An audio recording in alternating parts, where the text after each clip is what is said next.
You're saying what others have said before, which is that elements of the U.S. government worked really, really hard to hide the fact that they could have prevented 9/11, that they had all the relevant information and for whatever reason ignored it.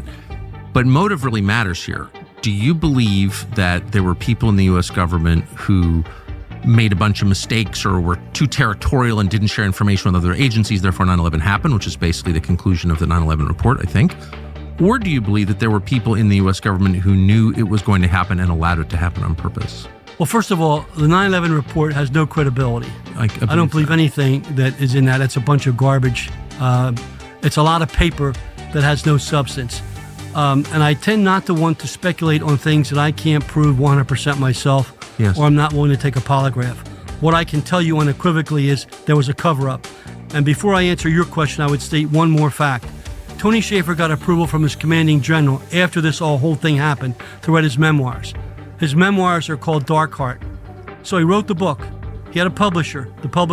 He went to his commanding general to review the book as his protocol. His commanding general said, "Fine, Tony, there's nothing there that's a problem. Publish it." Tony publishes the book. Our deep state finds out he's publishing the book. A cease and desist order is issued against the publisher. Stop publishing the book. It's too late.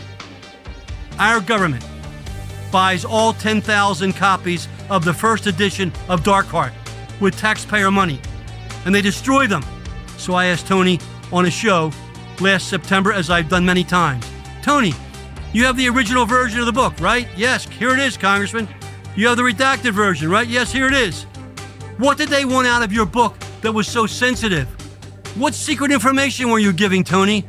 What classified information did your boss not see?